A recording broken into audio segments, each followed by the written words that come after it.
Elton John has to be the first ever recording artist to record a #1 hit during his farewell tour.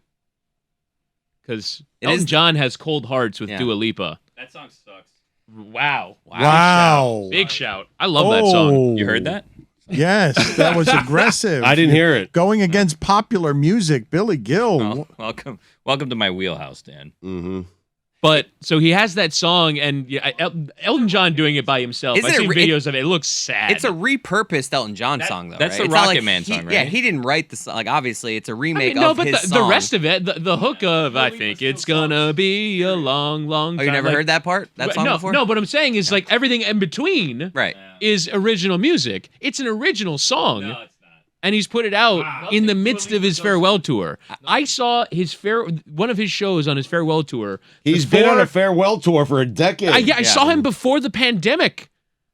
And at a farewell tour show. Well, in his defense, the pandemic did prolong this never-ending tour. Got it. But I actually made fun of my dad on this week's Greg Cody show because my dad was legitimately getting emotional because he went last week and was like, "It's my last time." I'm like, "You're a sucker.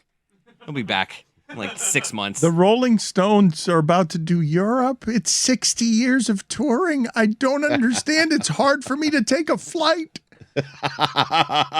You're sore for days. Yeah, I'm in my 50s. I take a flight. I've got to do all sorts of yoga. Speaking of flights, don't you guys have a plane to catch? Well, let's talk about this for a second. Thank you, Chris, because I don't know what happened with Tony and Whittingham or how this decision got made. But because F1 is in town and Stugatz, I was proven right earlier this week. You guys made fun of me when I said they were going to fake water a marina around Hard Rock Stadium and an area of our parcels of land that doesn't have water around it. And you're like, how can you fake water? You can fake water by painting it, which is they're going to make things look like they're water that might not be water because they want something to look like Miami that isn't really Miami Beach. That's an embarrassment. Like, get Bana. Every journalist now knows what's happening and they're going and they're jumping into the fake water. Like, why did they even do that? Because when you're watching the race, it's going to come up. Like, hey, they just put down printer paper because they wanted to Xerox what the ocean looked like and printed it out, and hopefully they didn't run out of ink, and it's all blue. You know what I mean? Why did they do that? Okay, we will get into that, I'm sure, with Billy Corbin and others later this week on Because Miami. Now he's mad at water. They did that. Fake water. Yeah. Big water. Oh, he's mad at water. They did that, Billy, because there's a cruise company that is like a sponsor of Formula One, not just in Miami, but all over their world tour. So I think they wanted to have boats from that company and have that area sponsored by that company. But then I think they promptly realized that there might be some water on the track if there were boats displacing water, and they hadn't quite figured that part out. Perhaps part of the 2023 edition of the Miami Grand Prix. Let's boycott water. Super Miami, all of it. Okay, Super It's Miami. Joe Carollo's fault. The neighbors, I mean, the whole thing is so Super Miami, Stugatz, all of it. None of those people in that neighborhood wanted that thing. They had no ability to push it out because Stephen Ross wanted it. He paid whatever silly fines he had to pay to build garages and things that weren't allowed by permit because this thing's going to bring in so much money for him, and it's going to leave a crater in Miami Gardens because we can't withstand our infrastructure. If there was a crater, they could fill it with real water. And that's coming next. Good point. A lakeside, it'll be a stadium that'll be lakeside because a crater is there and we can either paint water on the outside or fill it as a lagoon on what used to be the land of these people that he's just taking over in clumps because he's a billionaire and he has the Dolphins. And in the middle of this spectacle, we soar over it. Partnering with Red Bull, my wife is headed out to do helicopter flips, and Whittingham and Tony have agreed to do a tandem skydive. Neither of you have done this before, and I sense genuine fear, but also a lot of adventure in you guys. You guys are doing this because the content is good, because you're making this sacrifice on behalf of the show? So it was one of those things that came up at a lunch that we had last week with some DraftKings executives, and Mike Ryan just casually threw out there, does anyone want to go skydiving? Yep. And I very flippantly said yes. I didn't really give it that much thought. And I kind of was banking on the race is in a week and a half's time. They can't possibly organize a tandem skydive for us. You were was hoping it went away? Right, wanted- it was like a you wanted- half-hearted yes. It was like You you want- wanted to be the guy that got credit for saying yes, but it didn't actually happen. Right, like everyone's And now you're everyone's stuck with afraid and they've got fears. They want to jump out of planes. fool! I'm going to do the thing where I am far more likely to die driving home from work than I am to die on this airplane jumping out of it. So I kind of was playing a role, and then it How has did I get now roped into this? landed. Well, you said yes before I did, so I'm not having that. Well, Tony, you're making all sorts of noises over here. What's Yeah. your part of this story? There's a lengthy backstory though, Dan. Is there always with you? Yep. Yeah. It's What?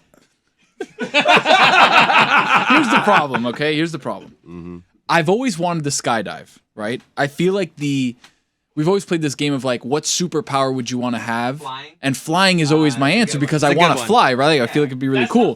This is falling. This is falling, Yeah, it's of course, falling, but it's the yeah. closest Gravity, thing to yeah. flying that we have as human beings. It's really not. Though. I think it is. Though. Airplane. It's the opposite. No. So with that being the case, Okay, like I've always hold wanted on, to do hold it, on. but jumping out of a plane is not cool. Guillermo, put it on the poll, please, at Levitard Indoor Show. skydiving. I've done it Is skydiving flying or falling? Most certainly falling, Dan. I mean, And it's and then put on the poll after that at Levitard Show. Is skydiving the opposite of flying? cool. Got a point.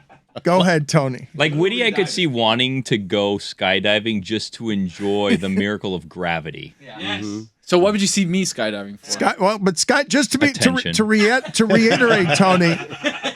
To reiterate, skydiving is when flight has failed. yeah. Right. Root word. And you are going to go do this, and you're going to do this reluctantly. And can you shorten up this long story? I can't. I'm really good at making short stories long, Dan. I think that's one of my specialties. So the part that I'm having trouble with is the fact that there's going to be somebody attached to me, right, who's done this before and is obviously an accredited skydiver, we hope. And You're gonna be top or bottom? I don't know. I have no idea. I've never been skydiving. No, Chris. you'd I don't have know. to be. You'd be bottom. You'd be bottom. Hell yeah.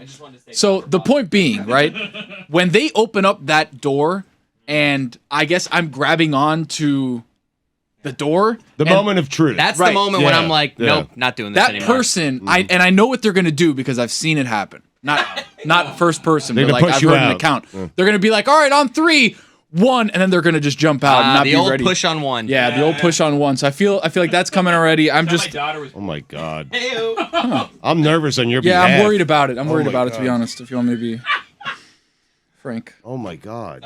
Tony, yeah, please back away for a second. Thank you. We will get back into your flight and your fall. Did Billy, you want to give us some details on No. that's how my daughter was born? No, that was a faraway comment. Yeah, I didn't say that. That wasn't meant for air. Are you guys very scared of this? I still don't understand what the answer to my question is. Are you going through with this? Because you could have backed out.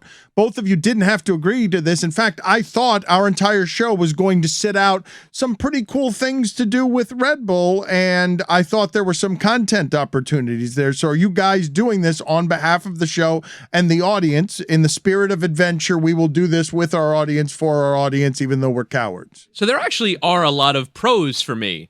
The pros are, number one, it's kind of something that you talk about doing with other people. You ever been skydiving? I now can answer that question in the affirmative if I go through with this. Well, get through it before you. You want to discuss the cons? I mean, So it will be exciting. I, in all likelihood, will not die because I would assume these people are professionals. They would not be doing a marketing thing with us if they were going to kill us. So I feel all rationally like I'm good. And yet every time we've discussed this for 2 days, I have a pit in my stomach. I feel it right now. And I don't know what like part of my reptilian brain my stomach is accessing because I feel irrational, like, yeah, I'll go through with this. I want to do this. This will be fun. We'll get some content out of it for the show. And I want to do it. And yet there's just something about me that's terrified Just about picture this. that door being opened. You're up in the plane right the now. worst. No, for You're me, flying it's, right now. You're safe. You're like, all right, this is not terrible. And then all of a sudden, no, for me, it's the longer than expected from getting on the plane to the door opening. it's going to feel like 5 hours. You just want to get out. Right, exactly. Right, It's yes. like, all right, at a certain Yeah. point, let's just get on with this. But it's going to take a while to reach some sort of resting altitude from which we can jump. And then, No, it's fast. So here's the Lewis problem. Hamilton did it 40 times in a day. That's not. Right. I do worry as you guys fear this moment, understandably, because it's not about logic there. I imagine myself in that scenario, and my instinct would be fairly instantaneously, oh my God, we're falling. Open the chute now. Open the chute in the plane. Like, just yes. Whatever you have to do. Jump out with the chute. And that's not, to me, that's not even a very appetizing scenario because now I'm falling to earth very slowly and oh my God, I'm really high and it's cold up here. So even will be cold. the way that I imagine this, because Stugatz asked earlier this week, I thought ridiculously, he wanted details. Give me the height. The height is going to be very high. Earth is 10,000 I'll do, but Earth- 20K, no. I'm just wondering. Earth will look small, and you will spend much of the time in panicked fear, feeling like you're falling to Earth. That's not enjoyable, though. Like, It's why I don't want to do it. But Tony and Whittingham have now signed up. Whittingham to conquer his fear on behalf of the audience, and Tony, your reasons. Attention. Okay, very good. mostly the great players. I give them all the credit. Well- when we lost, I would take the blame. When we won, I would give them all the credit. But- That's how you do it. That's but- coaching 101. But hold on a second. It's not just the players Yeah. because you did something with the players. Look at Doc Rivers, look at who he's had, and look what he's done with them. Right, nothing. Except that one time where he did something. That one time, though. But how many times have you done it that one time? Every Twice. year. Yeah, Wow. twice. But Well, I did it back-to-back years, okay? We won back-to-back national championships. The last 2 years. We didn't lose a game. But why would you do Do what? Win? why would you do not to compare myself to an NBA coach, but I coached for 8 years. You are. Well, can we talk this out for a second? Because I'm glad we arrived here. It feels silly for me to say, hey, I was a coach. But the reality is I was a coach. And coaching is coaching.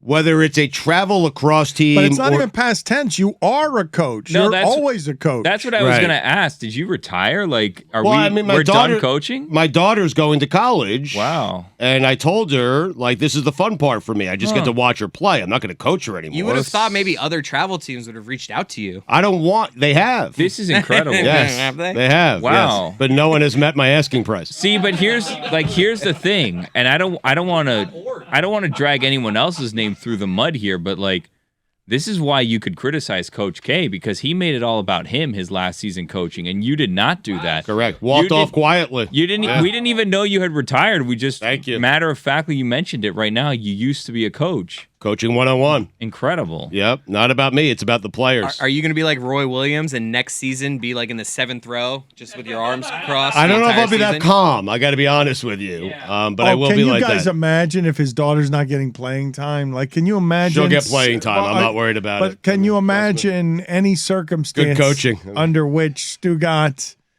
would be pleasant to have as a team dad if his daughter wasn't having success? I always control the playing time. Now I have no control. Oh, no. I can't imagine you being quiet. I can't imagine you not giving your opinion on things. The Big Ten Network needs to have a slot prepared for when Stugatz's daughter begins her journey at Northwestern. There should be a 30-minute block between like 12:30 and 1 p.m. on Tuesdays that's just ready to react to Stugatz's tweets about what's going wrong with the Northwestern women's I don't lacrosse know program. how They're we in the do Final this. Four every year. Nothing's going to go wrong. I mean, I'm telling you Totally guys doing that. that the entire broadcast landscape is changing. You got Michael Kay and A-Rod trying to do the Manning cast. Hank Azaria made an appearance on Sunday. Keith Hernandez told a yammering story that wasn't about his cocaine use in the glory days of the Cardinals and the Mets. And this whole broadcasting world is going to look a lot different 10 years from now as Draymond Green immediately shows up after being ejected and produces an emergency podcast where He basically bogarts all his thoughts on the matter and doesn't share them. And if you need to get his thoughts on the matter, you got to go and credit the Draymond Green podcast. I mean, it was like the episode was like 13 minutes long. Like, Right. who does know. 13-minute episode podcast? No, I'm with you. I just think it's funny that he's trying to.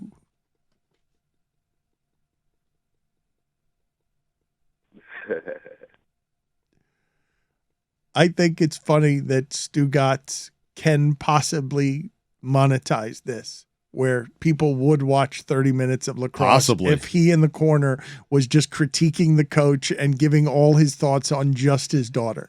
I love the idea of like Meadowlark Media needs to build a 30-minute show that is a women's lacrosse Big Ten network debate show where you get a flame-throwing hot take artist that's ready to just savage the Northwestern coach if things start going wrong. Meadowlark Media should be building a show for the Big Ten network to really discuss women's lacrosse in the Big Ten. But that someone needs not to be me, right? We need to plant someone in there to get my message across without me actually saying it. How about that? We run your Yes. tweets on the screen, but the person on at the desk is ready to debate.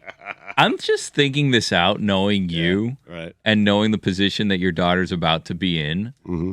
How many of our sponsors are you trying to get NIL money for your daughter from? All of them. No, but seriously, have you reached out to anyone to sponsor your daughter yet? Because you're going to, I would assume, right? Yes, I am. And yes, I have. I mean, why not? We're a year away. We're less than a year away. Her first season starts next February in her freshman year. So, yes, I've reached out to CBDMD. Be prepared for Meadowlark Media to enter the NIL business, Dan.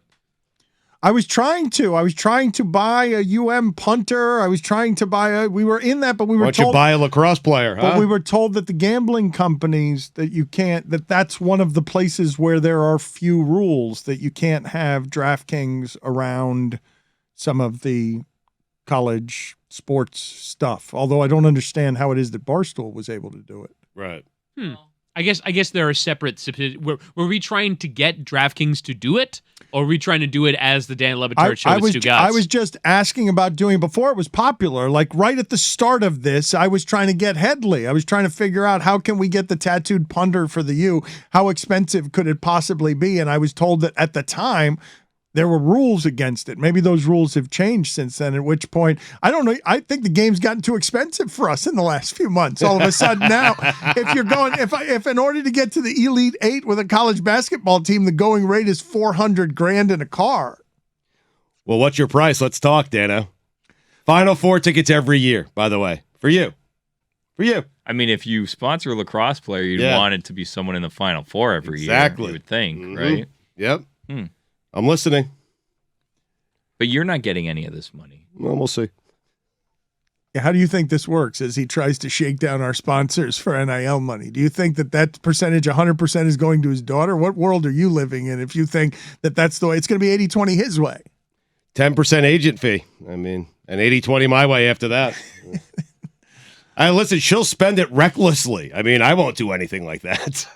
No, you could be I'll save counted it on. for her. You could be counted on at all times. You will not save it on her. You will gamble A Roth it. IRA, You will gamble I mean. it in the fourth race at Aqueduct. Get out of here with a Roth IRA. Is that the name of a horse? I have Roth IRA in the seventh. A horse in Pimlico? That's the name of my offshore banking account in the Cayman Islands. I call it my Roth IRA. Stugat says he saw a movie this weekend. I don't know why he's celebrating this with such vigor and verve. Did you go to a movie theater? No, I didn't do that. I saw the movie Ambulance. I ordered it at home. It was fantastic. It is speed in an ambulance. It is such a good movie. Jake Gyllenhaal is in the movie. But Dan, here is one of the keys, and I forgot this. A key to a great action movie, it's a car chase, essentially. And, like 45 minutes into the car chase, my wife just got up and said, this chase would have been over 22 minutes ago. And I said, that's what makes a great movie, a car chase that goes on 45 minutes longer than it should really go on. But another staple of a great car chase and a great action movie is when there is a guy who is hanging out a car window, okay? And that car is going 87 miles per hour. And he's got a bazooka and he's taking out helicopters. That is a good action movie, my friend. I dare anyone, defy anyone. Give me a time there's been a movie that's been made where a guy is hanging out the car window with a bazooka taking out helicopters. Always a good movie. I'm probably gonna watch this movie. It's But so just good. Curiosity here. Where did they happen to get a bazooka when they stole an ambulance? Oh, he had an arsenal, this guy. He is a legendary bank robber. His dad, he learned everything from his dad, okay? So this guy's an ex-Marine, Billy. He's got it all. Any weapon you could think of, he's got it back at the house, okay? Okay, so I'm reading the premise here, and it's needing money to cover his wife's medical bills. A decorated veteran teams Correct. up with his adoptive brother to steal $32 million from a Los Angeles bank. Yep. How much were the medical bills? LA Federal Bank. So the daughter, the baby, needed surgery, and he couldn't get money. He couldn't get a loan. And you see him, he's calling the normal places, trying to do it the right way. It's about healthcare. It's not an action movie. The Correct. symbolism is healthcare is a baby was dying. He had to do what was needed so that he's not a The bad guy. symbolism was bazookas. But anyway, he's trying to do this the right way. And he calls and people are hanging up and they're hanging up. Click, click, click, click. Can't get a loan. So where does he go? To the one place he has to go. Even though he knows he's going to do something bad, he goes to the one place that he has to go. His evil brother. And what do? They rob LA Federal Bank. Was it- Great movie. Was it a one last job situation? It was a one last job situation. Wow. Yeah, and his brother Jake he keeps telling him, "Listen, I'm going to get you home. I'm going to get you home. Wow. I'm going to get you home." Don't tell me. Spoiler alert. No, don't tell me. Don't tell me All if he right, I does. won't. Yeah, no, don't say if You he did or can't if he go- didn't. you can't- I will say this: while he's just paying for medical bills, if you're gonna rob a bank, you might as well go big, right? Like the risk is already big or there. go home. Yeah, steal Yeah. $32 million. Like, what's the? Why am I gonna steal $40,000 and rob a bank if I could just steal $32 million? What's the difference? Sorry. The What are first you review. sorry about? Probably You're the not sorry probably the about punishment it. is slightly different. I'd say. You're not sorry about go big or go home. It's you were so proud of it. Weirdly It was proud of annoying it. you though. I noticed. So But I if just wanna Dan, you were apologize. if you're gonna go through the whole thing of planning a heist and robbing a bank, right? Like you're gonna take as much as you can, wouldn't you? Yes. Yeah. Like, what's the point? It's a lot of duffel bags. But though. you're Can I putting a, Venmo myself all this money? Wait. No. No, but this is a former Marine team. They had Yeah. so there were 6 guys or 7 guys, each had their own duffel bags, Yeah. and $8 million in each duffel bag. Now they lost 5 of the guys. It was just the 2 brothers at the end. spoiler So there alert. was $16 million. Jesus. Yeah. You just Stugotz. you said the whole movie. Stugotz. Spoiler alert. Why did you do Stugotz. that? Stugotz. I wanted to watch it. I'm sorry. And to answer your question about wiring, you can't wire money with bazookas. Stupid Do question. you want to know if he made it home now, or I completely No. disagree with wanting to make a bank robbery as big as possible. Oh, you have Wouldn't to. you? Wouldn't you want like a smaller target on your back? You walk in, you take 200 grand. It's a decent amount of money to take home, and then maybe the cops or the bank will be like, "That's not an amount of money worth really turning over all of a city for." $200K is a federal crime? Yeah, dude. that's why. Once know, you get the, you know, once but- you cross that boundary, you just Well, go they're all a the federal way. crime. If I take No, $10, go all the way. if I But if take you're gonna $10 a federal crime. No, But that's if not you're a going to federal risk crime, jail please, time, come go on. for $200 million. Exactly. I yeah. would have assumed though that there would be a difference in the size No, of the there's federal. no difference. No. You don't know this? Oh, I know. There's no difference. What you're Stugotz. describing is the movie Office Space, where they were like, "Oh, we're gonna take fractions of a penny for each," and then they messed up with the math, and then they stole like $1 million or whatever, and then there's like a big target. Go big or go home. Stugotz is right. Exactly. Yeah. Dan, the larger point is it was nice just to sit down and watch a movie. It felt good. I hadn't done it in a while. I'm not going to the theater. I have no desire to go to the theater. But I haven't watched a movie start to finish without being interrupted by a sporting event or COVID-19 or something in a few years. And so it felt good. And then to have a guy hanging out of a car with a bazooka taking out helicopters in an alley. I mean, how does it get better? Billy, you don't think there's a difference between what the federal crime is if you steal $7 million from a bank and you steal $17 from a bank? Yeah, but what I'm saying is if you're going to go through all that process and all that effort, it's not going to be for $17. You know what I mean? Like when Danny Ocean and Rusty Ryan said, "You know what? We're going to rob the Bellagio and the 2 other hotels that these 3 hotels share this one vault in." When did they do it? Boxing night. Because that's the night of the fight is when there was the most money in there.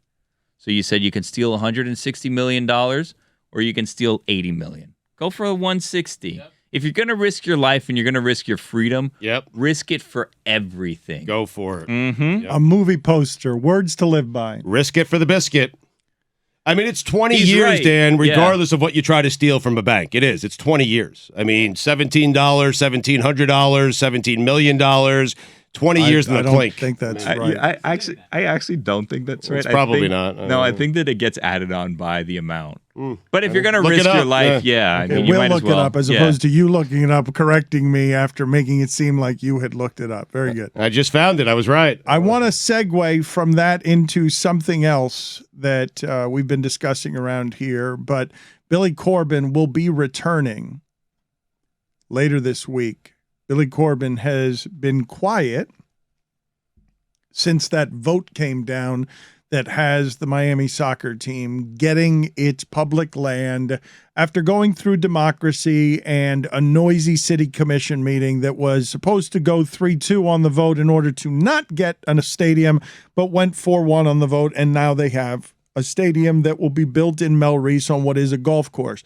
Billy Corben takes a public loss on this, it would appear, but Billy Corben also got this out in the light in the way that I'm assuming is going to get a better deal for the city of Miami. I believe Billy Corben just got, by putting this in the light, making it transparent, I believe that he will have gotten the city of Miami millions a better deal than it would have had if this had not been in the light. But it looks like Billy Corben lost. Mike Ryan is furious with Billy Corben. Mike Ryan will argue with Billy Corben this week on Because Miami, but Chris Whittingham finds himself exhausted by the being of Billy Corben. Yeah, I mean, like, it's an L, and I understand that he's got to continue to fight on behalf of his causes, but in reading his and Mike Ryan's Twitter exchanges over the weekend, it was a bit tiresome to hear the same talking points trotted out over and over again that we've heard for 4 years.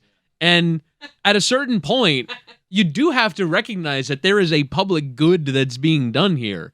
There is a 58-acre park that we didn't have before. There are millions of dollars coming into the city. City of Miami taxes might be cut as a result of this stadium deal, when that's not at all what happened with the Marlins. And I understand that, like, you're entrenched on a corner, but at a certain point, you do have to be slightly recognizing of the fact that there is some public good that is coming of this, a better public good than a money-losing golf course that's been there for over 20 years. And so, yes, I understand that it's about the personalities, and it's about the people, and it's about the negotiation, but this isn't the Marlins deal. This isn't the state of New York giving the Buffalo Bills $950 million to build a new stadium. This is something completely different than that. And yes, Inter Miami and the Moss Brothers stand to make a ton of money, but it's just not what he's framing it as. It just isn't.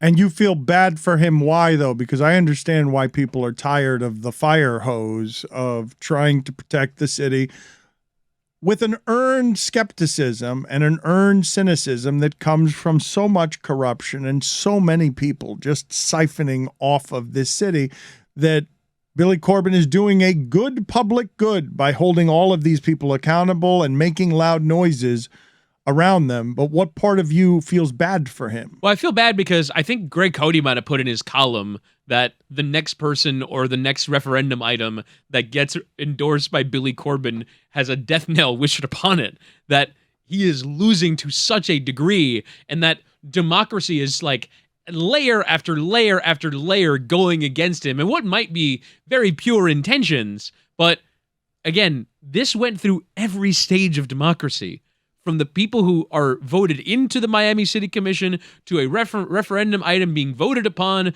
to public hearings inside of Miami City Hall, multiple of them. Like, every aspect of our people voting on this has happened, and yet it is just L after L after L, and there appears to be no route for him to correct this or get people voted out, because the things that he's saying or the corruption therein doesn't appear to be stopping any of these guys' political careers. They seem to be operating just fine. We will talk. Well, he thinks this Ken What's-His-Name just ended his career, but we will talk to Billy Corbin and with Mike Ryan on Because Miami on Friday, and we will finally get Billy Corbin's thoughts on this because he wanted to go over the deal before saying anything. He wanted to see this happened late at night, Thursday night of last week, and he wanted to go through all the numbers and see how much better the deal got because him and David Sampson did that mini documentary. But Chris, I wanted to get with you on what you believe to be now the worst commercial involving athletes in the history of commercial television. This one is rough.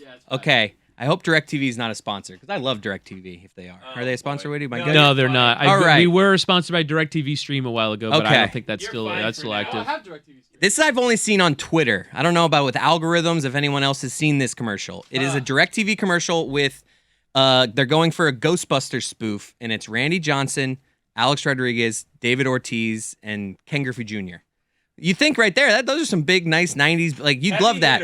Holy crap, is it the most poorly acted commercial I've ever seen. It's just them taking turns pointing at the camera. Do you do this? Who are you going to call? It is so bad. And I'm thinking Randy Johnson, Ken Griffey Jr., this is fun. Like, I get it on paper. Whoo! Ken Griffey Jr. was stiff. And he was the stiff one? I associate Randy Johnson with public stiffness. The big unit. And Ken Griffey, like David Poppy was the only one that brought a little person. Even Alex Rodriguez with his point.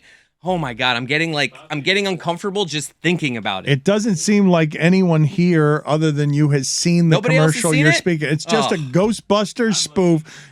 But what you said is the start is okay. Can I get these 4 90s Mariners to harken back to a different time? Can I get them in a room together and have them be as cool as they were in the 90s when A-Rod was a young up-and-comer, Randy Johnson was a stick figure who threw a quaint 95 miles an hour from the left-handed side with stringy hair and backward baseball cap, Ken Griffey Jr.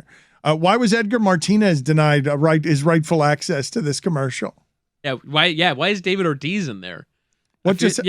What is happening there? Why did they throw in a 4th guy who wasn't a Seattle Mariner? It's just to hearken three Mariners and an Ortiz doesn't make a lot of sense. What is that? It's also a moment for the late 90s Mariners. There was that picture of the bachelor party where they were all dressed as the late 90s Mariners.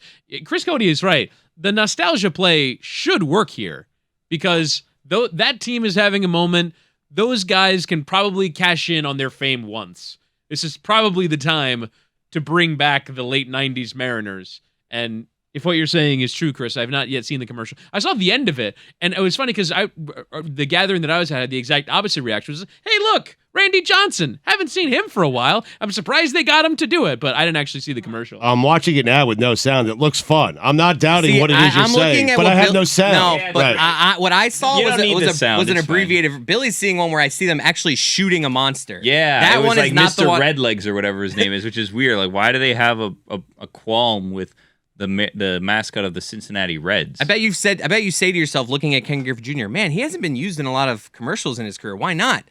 You're gonna learn. No, he when you was watch though. this Early commercial. on, he was. They had him running all around the globe as the modern baseball guy who was bringing in a new. I mean, not a lot of black guys in baseball, right? So they certainly weren't getting the commercials in baseball. But Ken Griffey Jr., they tried the marketing campaign around him. He just wasn't quite interesting enough. You thought he was stiff in this one? I feel like I can speak on what I'm about to say because I'm a little overweight. Whoa. There's some guys you just look at. Like Ken Griffey needed to stay in shape. He looks different now. He just doesn't look He's as pudgy. cool. Yeah. Like a pudgy. Like if you would have said to me when he in the 90s, what will he look like as a pudgy? Like I would have been like, he's not going to be pudgy. Ken Griffey Jr. will be in shape forever, and he's gotten pudgy. And I think maybe that's what's happening. He's here. the kid, right? Yeah. Mm-hmm. Now he's not. Now he's like, what is he now? The Marshmallow Man. There he is. He's the fat kid. Who would have been funniest as the 4th from those Mariners Jay teams? Buhner. Oh, I would have gone for David Segui. Oh, wow, Segui. John Hollerud with his helmet on. Great shout. Great shout. Him with a helmet on being a Give him the Ghostbuster would have helmet. been incredible. First baseman with brain surgery wearing the helmet. Now, this was 115. Was this a 112 win team or 115 win team? No, I thought that was the Brett Boone team. The Brett Boone team didn't have any of those guys. The good Boone, yeah. Oh, wait a minute. Oh, that's right. The Mariners team that won all those games that had Ichiro. That didn't even have the 3 guys on They it, won right? 116 in 01. Yeah, but that didn't have. Okay, so I'm conflating eras here. Okay, so what was this team? So it was Edgar Martinez. Who was the shortstop on those teams? A-Rod. Yeah. Yeah, at Yeah. third, I just picked one random one, which is the 99 Mariners. It was Ken Griffey in center, Jay Buhner in right, Edgar Martinez in the DH role, Brian Hunter in left, Russ Davis at third, David Bell at second, and Dan Wilson behind the plate. Where was Joey Cora? Raul Ibanez was a utility man. John Mabry coming off the bench as well. Mabry. Brian Hunter, the former Brave, was in left field for that Mariners team. I have no recollection of that No, whatsoever. it's a different Brian Hunter. I don't have any idea who that is. 10-year career for Brian Hunter. Started as an Astro, then was on the Tigers. Brief stint in Seattle, a little cup of coffee. Then he went to the Rockies, Reds, Phillies, and back to Houston. I think your initial guess was the right one when you said David, but David Segui was not on this team, though. No, he was. He was at first. Also, starting rotation, John Halama. That's a good name comedically.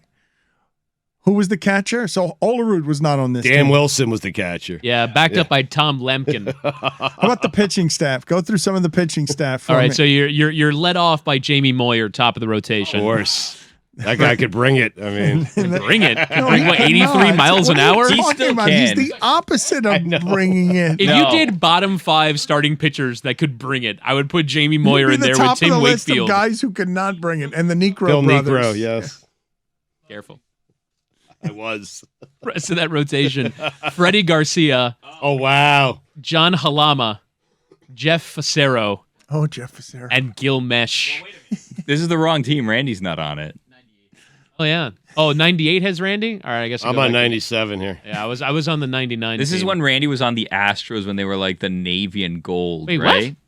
Randy was an Astro. Yes, he Yeah. was. I remember Yeah, he he was a was. Mariner and a It was just Diamondback. sort of Oh, one no. postseason, wasn't a it? Yankee, Wasn't it? It was too. like he was rented. He was for a rental, yes. Yeah.